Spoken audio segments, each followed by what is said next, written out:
오늘 매주일날 아침마다 성령님에 관해서 말씀을 나누다가 오늘 잠깐 건너뛰고 다음 주에 계속해서 성령의 은사에 대해서 말씀을 나누도록 하겠습니다. 여러분, 기적을 너무 좋아하지 마시기 바랍니다. 왜요?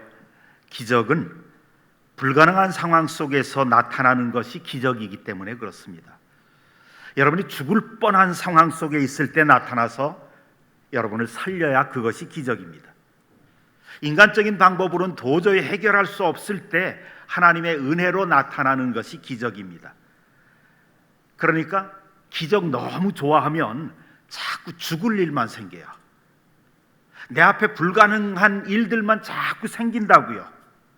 기적을 하도 좋아하니까 하나님이 그 기적을 경험할 환경을 자꾸 만들어 주시는 거 있을 수도 있어요. 한번 생각해 보십시다. 아스피린 한 알만 먹으면 나을 수 있는 병 정도를 지금 내가 앓고 있다고 칩시다. 근데 그 병 속에서 하나님이 기적을 베푸셔서 치유받는다면 하나님께서 영광 받으실 수 있겠어요? 병원에 가면 충분히 고칠 수 있는 병 정도를 앓고 있어요. 그런데 하나님이 기적을 통해서 그 병을 고쳐주신다면 하나님이 그렇게 영광 못 받으시거든요. 인간의 의술로는 도저히 고칠 수 없을 때, 또 인간의 의술조차 혜택을 받지 못하는 아주 오지 지역에서 죽어갈 때, 그때 기적을 베풀어 주셔야 하나님의 영광이 밝히 드러나는 겁니다. 그래서 기적은 항상 위기의 때에만 나타나는 거예요. 문제투성이에 휩싸여 있을 때, 고통스러워서 견딜 수가 없을 때, 이 세상 것으로는, 이 세상 힘으로는 아무리 애써봐도 도저히 해결되지 않고 사람으로서는 어찌할 방도가 없을 때, 그런 상황에서 하나님의 도우심으로 문제가 해결될 때, 그때가 기적입니다.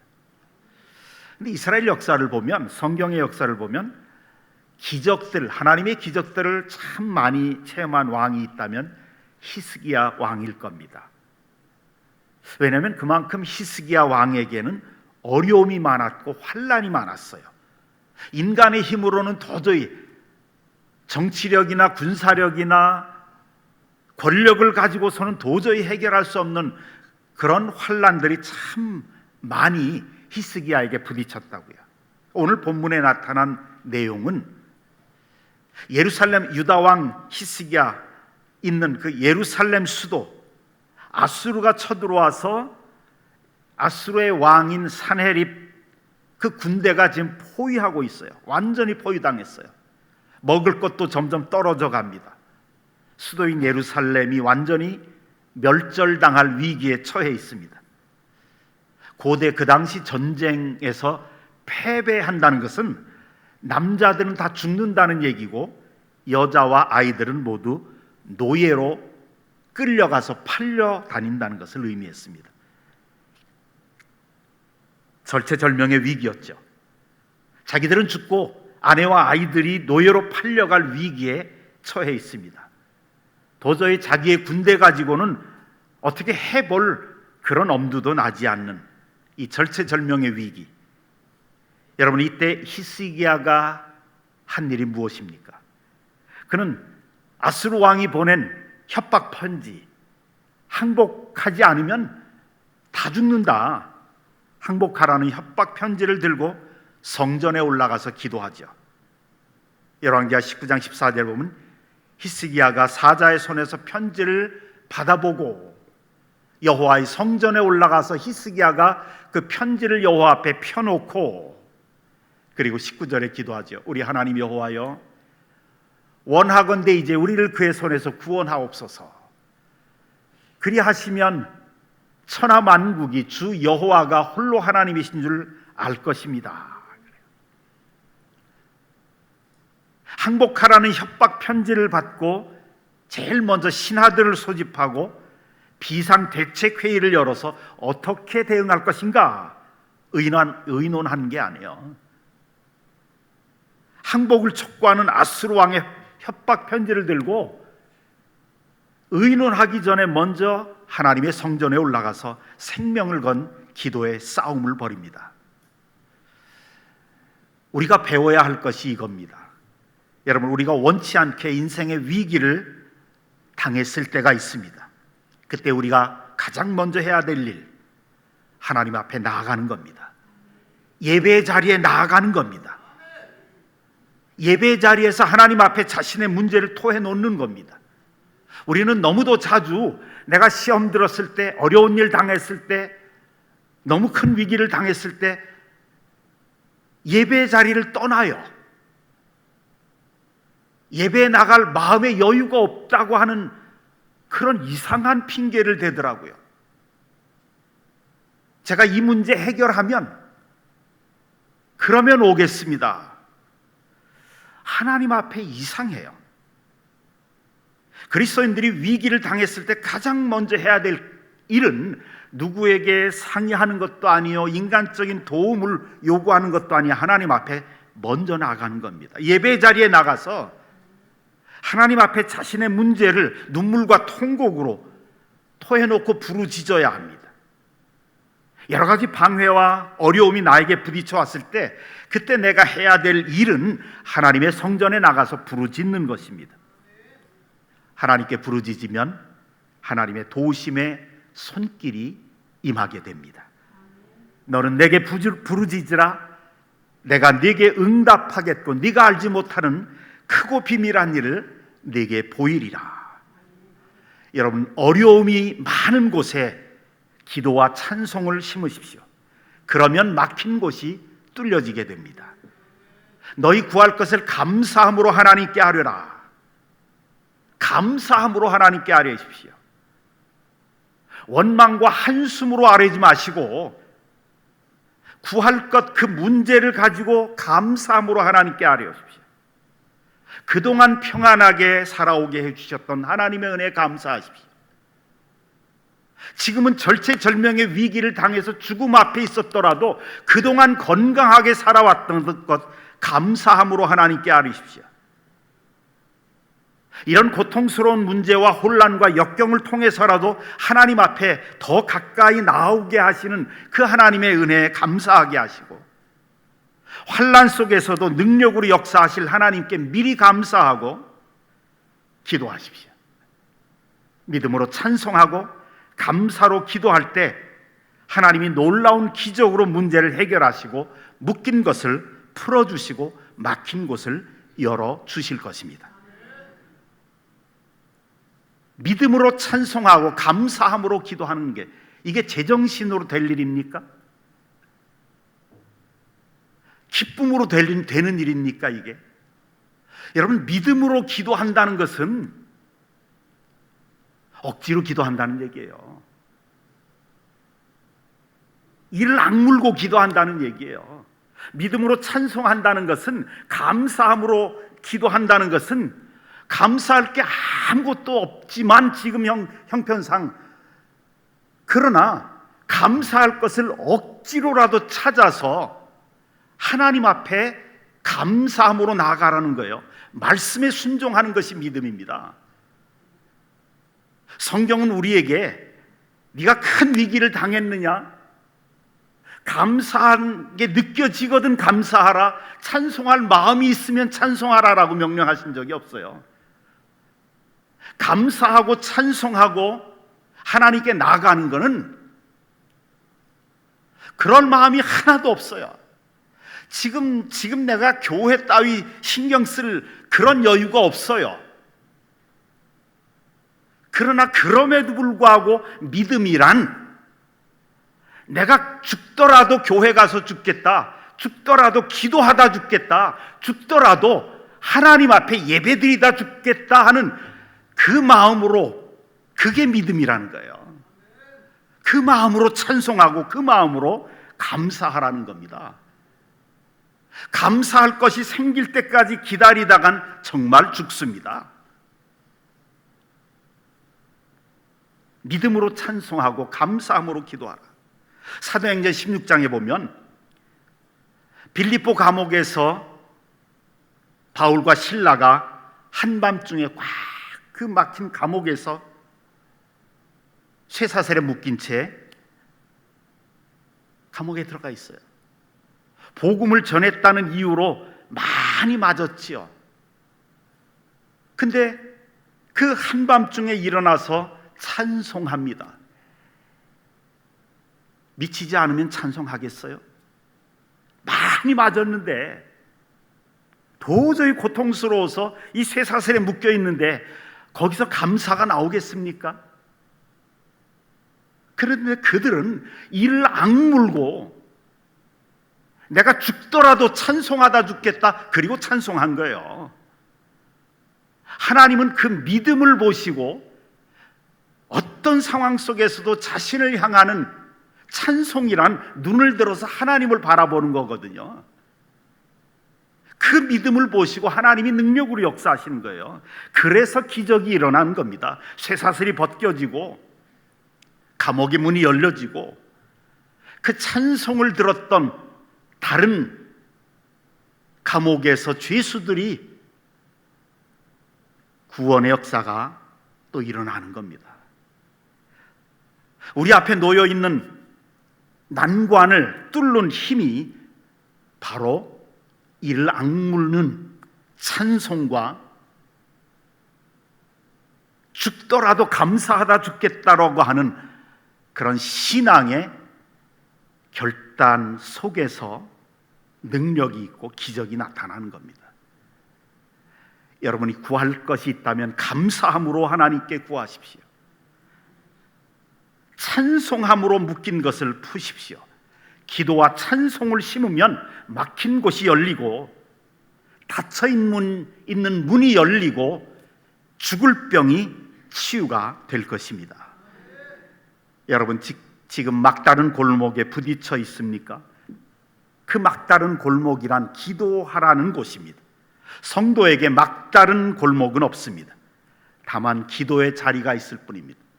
그리스도인들에게 문제란 없습니다. 다만 기도의 제목만이 있을 뿐입니다.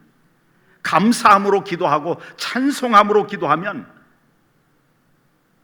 앞뒤가 꽉 막힌 곳에서 크신 하나님의 위로와 능력과 기적을 맛보게 될 것입니다. 저는 때때로 마음이 너무 안 좋고 고통스러운 일이 있으면 찬송가를 펴놓고 계속해서 부릅니다. 찬송 부르고 싶은 생각이 없을 때 찬송 부르십시오. 성령께서 역사하시는 그 믿음을 보고 역사하십니다. 믿음은 내 마음이 흘러가는 곳에 있는 게 아닙니다. 교회 나오고 싶지 않을 때 나오는 것이 믿음이고, 부부싸움을 해서 도저히 이런 마음으로는 예배드리 그런 마음이 아니다 그럴 때 나와서 예배드리는, 감정에 따라서 움직이는 게 아니라 그럴지라도 예배드려야 한다는 그 말씀에 순종해서 예배드리는 것이 믿음이고요. 도저히 죽을 것 같아서 지금 예배드릴 때가 아닌데 도저히 이것 때문에 죽고 싶을 만큼, 어떤 젊은 여집사님이 목사님, 제가 찬송하는데 하나님이 나 불러가셨으면 좋겠습니다. 너무 고통스럽습니다. 그런데 찬송을 계속 불렀습니다. 그러면서 하나님께서 역사하시더라고요. 히스기야 왕은 위기를 피하지 않았습니다. 위기와 맞부딪혔습니다. 그리고 하나님의 영광을 놓고 기도합니다. 하나님, 아수르의 군대 그 장관이 하나님 조롱하고 있지 않습니까? 이들 그냥 방치하면 하나님의 영광이 가려지지 않습니까? 하나님, 지금 이 병원에서 포기했는데 이거 고쳐주시지 않으시면 하나님 영광 가려지지 않습니까? 하나님, 19절에서 그러죠. 우리 하나님 여호와여, 원하건대 이제 우리를 그의 손에서 구원하옵소서. 그리하시면 천하 만국이 주 여호와가 홀로 하나님이신 줄 알리이다. 다 죽게 생겼는데 우리 예루살렘에 사는 모든 이스라엘 백성들이, 남자들 다 죽을 거고 여자들은 다 팔려갈 것이고 아이들은 노예로 팔려갈 건데 하나님 우리를 구원해 주시옵소서. 그러면 천하 만국이 오직 하나님만이 살아계신 하나님인 줄 알 거 아닙니까? 하나님의 영광을 붙잡고 기도하는 거예요. 절체절명의 위기 속에서 드린 히스기야의 기도, 하나님이 어떻게 응답하십니까? 놀랍게도요, 아주 간단하게 이 문제를 해결하시더라고요. 지금 히스기야는 막 다 죽게 생겨서 하나님 앞에 막 울고불고 떼쓰고 있는데 하나님은 아주 간단해요. 7절에 보니까 본국에서 반란이 일어나게 하세요. 하나님의 영이 찾아가서 지금 군대는 왕과 장관 군대는 나와 있는데 본국에서 반란이 일어나요.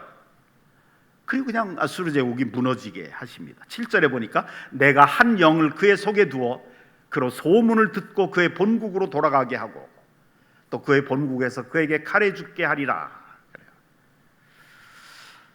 얼마나 거만하게 소리쳤습니까? 아수르의 군대 장관 랍사게가 이사야 하나님의 종 앞에서 얼마나 거만하게 큰 소리 쳤는지. 하나님이 누구냐? 하나님 못 구한다. 막 얼마나 큰 소리 쳤는지 몰라요.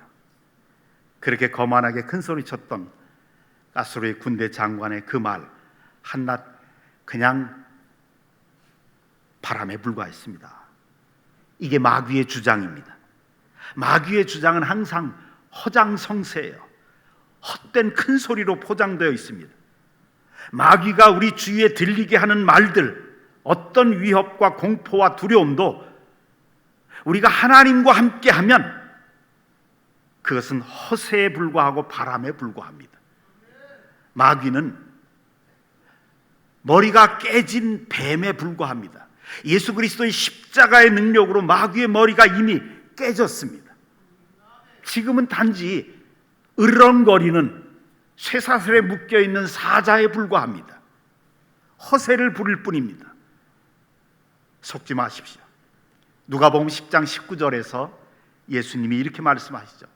내가 너희에게 뱀과 전갈을 밟으며 원수의 모든 능력을 제어할 권능을 주었으니 너희를 해칠 자가 결코 없으리라. 우리가 예수의 이름으로 나가면 마귀는 우리 앞에 굴복할 수밖에 없습니다. 왜요? 예수님이 우리에게 원수의 모든 힘을 제어할 능력을 주셨기 때문에 그렇습니다. 우리가 예수 그리스도의 이름으로 기도하면, 또 예수님의 약속인 말씀을 붙잡고 기도하면 이것이 원수의 힘을 제어하는 권능이 되는 겁니다. 요한일서 3장 8절에 그 중간에 보면 하나님의 아들이 나타나신 것은 마귀의 일을 멸하려 하심이라.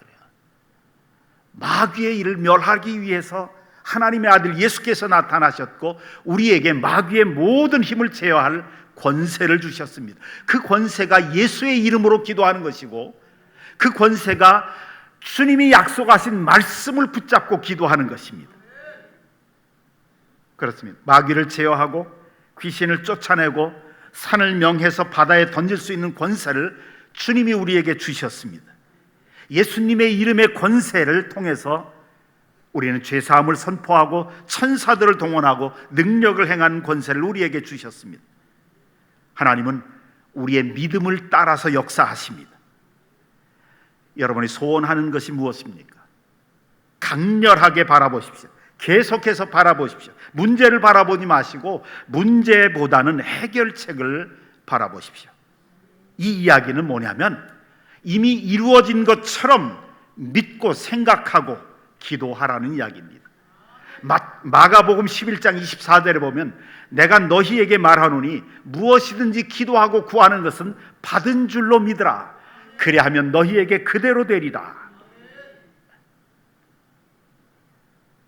저는 요즘에도 계속해서 환자들을 기도할 때마다 그 사람이 깨끗이 나아서 기뻐하고 춤추는, 찬송하는, 막 예배드리고 봉사하는 그 모습을 그리면서 기도하고 있습니다. 병원에서 포기한 환자들 위해서 기도할 때마다 그 사람이 이미 나은 그 상태를 그려가면서 기도하고 있습니다. 무엇이든지 기도하고 구하는 것은 받은 줄로 믿으라. 그리하면 너희에게 그대로 되리라. 기도에는 놀라운 힘이 있습니다. 기도하면 신령한 은혜를 주십니다. 기도하면 힘을 얻습니다. 우리가 사람 앞에 무릎을 꿇으면 그 사람 밑에 들어가서 그 사람의 지배를 받지만, 하나님 앞에 무릎을 꿇으면 하나님이 우리를 높여주시고 일으켜주시고 자유케 하시고 치유하시고 회복시켜 주십니다. 간절히 구하는 그 기도에 하나님은 언제나 응답해 주십니다. 여러분 기억해 보십시다. 태양을 머물게 했던, 택한 백성들의 승리를 위해서 태양을 머물게 했던 능력이 기도에 있었습니다. 죽은 자를 살리는 것도 기도로 이루어졌습니다. 폭풍우를 잠잠케 하는 것도 기도로 이루어졌습니다. 기도하니까 하나님이 하늘의 문을 열기도 하시고 닫히게도 하십니다. 엘리야의 이야기잖아요. 기도하면 여러분들의 막힌 길도 열어주시고 죽을 병에서 살려주실 줄 믿습니다. 또한 기도는 하늘의 축복 창고의 문을 여는 열쇠입니다. 우리가 기도할 때 하나님은 하늘의 문을 여시고 신령한 축복들과 좋은 것들을 우리에게 부어주십니다. 제가 하나님이 축복을 부어주신다는 말을 영어 성경에서 찾아보니까 샤워를 시켜준다고 그러더라고요. 하나님의 신령한 축복으로 샤워하게, 우리를 샤워하게 하신다고 그러더라고요. 우리 샤워기 밑에서 샤워해 보셨죠? 막 계속 물이 떨어지게, 우리가 끈질기게 감사함으로 하나님께 아뢰고 믿음으로 찬송하며 나아가면 하나님께서 우리를 축복으로 샤워를 시켜주실 줄로 믿습니다. 신명기 28장 12절에 여호와께서 너를 위하여 하늘의 아름다운 보고를 여시사 내 땅의 때를 따라 비를 내리시고 내 손으로 하는 모든 일에 복을 주시리니 내가 많은 민족에게 구워줄지라도 너는 꾸지 아니할 것이요. 탁월하게 하신다는 거예요. 여유 있게 하신다는 거예요. 우리가 우리 자신 잘 먹고 잘 살기 위해서, 복 받고 잘 되기 위해서 우리가 기도하자는 겁니까? 아니죠. 하나님의 영광이 드러나고 하나님의 능력이 드러나고 모든 민족에게 복음을 증거하게 하기 위해서죠. 하늘의 아름다운 보고를 여러분들에게 열어주시고 여러분들의 삶의 현장에서 때를 따라 비를 내리시고 여러분들이 손을 대어서 하는 모든 일에 복을 주시기를 주님의 이름으로 축원합니다. 그래서 여러분, 마귀의 위협이 크면 클수록 우리는 더 많이 기도해야 됩니다. 언제까지나 계속되는 고난은 없습니다. 결코 포기하지 마십시오. 주님께서 말씀하십니다. 끝까지 견디는 자는 구원을 얻으리라. 시험이 밀려올 때 물러서지 마십시오. 시험이 오면 더 기도해야 됩니다. 더 부르짖어야 합니다. 더욱더 예배의 자리를 지켜야 합니다. 주님께 매달려야 합니다. 우리는 승리의 확신이 올 때까지 기도해야 됩니다. 구체적이고 확실한 기도는 구체적이고 확실한 응답을 얻게 합니다. 흐릿한 기도, 애매모호한 기도, 구체적이지 않는 기도는 흐릿한 응답, 애매모호한 응답을 얻게 됩니다. 히스기야는 하나님 앞에서 기도의 싸움에서 승리했기에 실제적인 싸움에서, 전쟁에서 승리를 축복으로 얻게 됩니다. 여호와의 사자가 그날 밤 아수르 18만 5천 명의 군사를 전멸시키죠. 열왕기하 19장 35절에서 이렇게 말합니다. 이 밤에 여호와의 사자가 나와서 아수르 진영에서 군사 18만 5천 명을 친지라. 아침에 일찍이 일어나 보니 다 송장이 되었더라. 하나님은 우리 성도들에게 기도의 능력을 주셨습니다. 그리고 그 능력을 사용하기를 원하십니다. 그 기도의 능력으로 하나님은 우리가 이 역사를 움직이는 지혜의 때가 되기를 원하십니다. 사랑하는 성도 여러분, 내일부터 교사 기도 대행진이 시작됩니다. 우리의 다음 세대들, 하나님이 우리에게 맡겨주신 교회 학교 학생들을 위해서 새벽에 깨어 기도하고 금식도 하고 이 여름에 있을 많은 캠프들과 수련회들과 비전 트립들을 통해서 우리 다음 세대들 속에 그리스도의 계절로 만들어 나가십시다. 그들 가슴 속에 살아계신 말씀과 예수 그리스도를 심고 그들을 그리스도의 제자로 양육하고 글로벌 지도자들로 훈련해 나가는 사명을 위해서 땀을 흘리십시다. 1년 365일 새벽 예배 나오라고 하는 이야기가 아닙니다. 그래도 우리 다음 세대들을 위해서, 우리 자녀들을 위해서 적어도 한 주간 동안 새벽에 못 나오십니까? 150여 명의 교회 학교 교사 선생님들은 모두 성전에 나와서 새벽을 깨워야 할 것이고요. 우리 성도들 자신의 기도 제목 가지고 특별히 이 기간 동안에는 다음 세대들을 위한 기도 주간이기에 우리의 자녀들을 위한 기도를 특별히 해야 될 것입니다. 우리 성도들도 함께 기도의 대열에 합류해서 우리 다음 세대의 신앙과 미래를 위해서 하나님 앞에 부르짖읍시다. 히스기야처럼 위기 상황에 부딪힌 성도들은 더욱더 성전에 나와서 하나님 앞에 기도의 싸움을 하십시다. 하나님이 반드시 치유와 회복의 기적을, 그 은혜를 부어 주실 것입니다. 여러분, 우리 그리스도인들은 자신의 기도 이상으로 커질 수 없습니다. 기도하는 수준 이상을 넘어설 수가 없습니다. 기도하는 것만큼만 성장할 수 있습니다. 기도하는 곳만큼만 나아갈 수 있습니다. 기도하는 수준, 그것이 영성의 수준입니다. 기도의 크기만큼 큰 능력을 경험할 수 있습니다. 우리 앞에 기도의 길이 열려 있습니다. 그러므로 여러분이 앉아있는 이곳을 기도의 자리로 만드십시다. 기적이 나타날 것입니다. 하나님이 예배하는 이 성전에서 하나님의 영광이 임할 것입니다. 하나님의 권능과 성령의 은사와 주님의 은혜를 맛보게 될 것입니다. 히스기야처럼 기도로 승리하시고 하나님으로부터 큰 것을 받으시는 저와 여러분, 우리 모두가 되시기를 주님의 이름으로 축원합니다. 아버지 하나님, 히스기야 왕이